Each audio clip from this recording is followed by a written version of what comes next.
आप देख रहे हैं ICBN न्यूज़ चैनल। अभी हम पहुंचे हुए हैं भारतीय जनता पार्टी के प्रदेश कार्यालय में और हमारे सामने मौजूद हैं संतोष पाठक, प्रवक्ता भारतीय जनता पार्टी के। अभी जो अग्निपथ को लेकर जो राजनीति दल में दोनों तरफ पक्ष विपक्ष को लेकर जो बयानबाजी का दौर चल रहा है, इसी संदर्भ में संतोष पाठक जी से हम जानने का कोशिश करेंगे कि ये बयानबाजी का दौर कहीं राजनीतिक में कहीं संकट का घड़ी तो नहीं नज़र आ रहा है। संतोष जी। नहीं, देखिए, कहीं कोई कन्फ्यूजन का बात नहीं जी।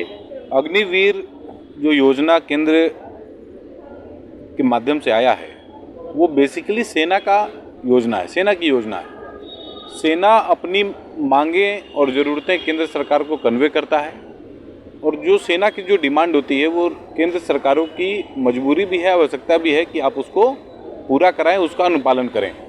सेना राष्ट्र के रक्षा के लिए अति महत्वपूर्ण विषय है, इसलिए सेना की जो मांगें होती है उस पर आप कॉम्प्रोमाइज़ नहीं कर सकते। सेना ने ये कहा कि हम प्रति 10,000 सैनिक मात्र 1200 ही सैनिक ऐसे हैं उम्र के लिहाज से जिनको हम लोग अग्रिम मोर्चों पर तैनात करते हैं या तैनात कर सकते हैं। तो ऐसी परिस्थिति में सेना को जो 32 वर्ष की जो एवरेज आयु हो गई है, औसत आयु हो गई है सेना में, उसको घटा के 25, 26, 27 के रेंज में लाने की आवश्यकता है कि जो दुर्गम और दुर्गम इलाके हैं वहाँ पर हम जवानों की पोस्टिंग कर सकें। इसलिए सेना ने ये डिमांड केंद्र सरकार के सामने रखी। केंद्र सरकार ने उसकी योजना को अमली जामा पहनाते हुए देश के सामने रखा है।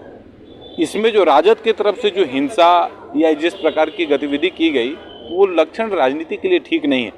क्योंकि राजद का कोई राष्ट्रीय कैरेक्टर नहीं है, वो राष्ट्रीय पर्सपेक्टिव को ठीक से नहीं सोच सकता, इसलिए वो अपनी छोटी मोटी नाकामियों को भी छिपाने के लिए या एक प्रकार से कह सकते हैं कि समाज में ज़बरदस्ती अपना पहचान बनाने के लिए इस प्रकार की हरकतें करते हैं। लेकिन जो आंकड़े हैं ना, वो आंकड़े कभी झूठ नहीं बोलते। मैं एक छोटा सा आंकड़ा आपको देकर बात खत्म करूंगा। अपने राजद के 15 वर्षों के शासनकाल में जो उनके पिताजी जब लालू जी सत्ता में रहे तो उस शासनकाल में मात्र 3 लाख लोगों को सरकारी नौकरी मिली थी। एनडीए के 15 वर्षों के शासन में हमने 7 लाख से ज़्यादा लोगों को सरकारी नौकरी दी है। इसलिए हमारा जो ट्रैक रिकॉर्ड है और उनका जो ट्रैक रिकॉर्ड है वो एकदम अलग है।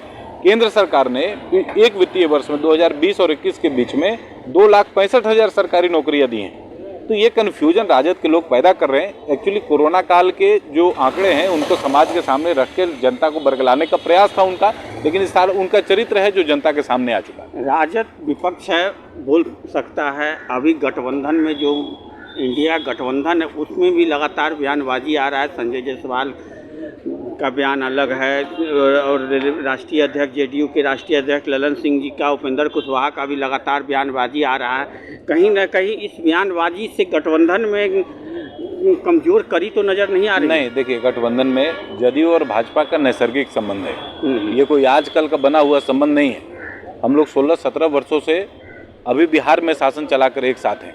उसके पहले 1996 से हमारा गठबंधन है।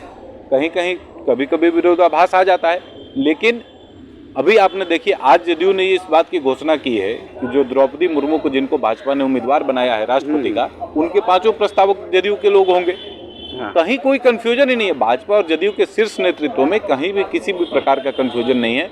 समाज के कुछ लोग इसका हवा देने की कोशिश करते रहते हैं व्यक्तिगत तौर पर अपना लाभ लेने के लिए, लेकिन दोनों दलों के गठबंधन में कहीं कोई समस्या है। अगर समस्या ही होती तो जदयू आज अपने 5 प्रस्तावकों का नाम आगे क्यों करता। आज स्वयं सुनील कुमार पिंटू जी ने इसकी घोषणा की है। तो कहीं कोई कंफ्यूजन नहीं है। भाजपा और जदयू का नैसर्गिक गठबंधन है और बिहार में कुछ ऐसे दल जो चाहते हैं कि एक भ्रम की स्थिति बनी रहे, राजद जैसे दल उसमें ज़्यादा प्रमुखता से शामिल हैं, वो इस प्रकार का भ्रम फैलाते रहते हैं। लेकिन सामान्य लोगों के मन में, जदयू और भाजपा के शीर्ष नेतृत्व के मन में, कार्यकर्ताओं के मन में कहीं भी किसी भी प्रकार का संदेह नहीं।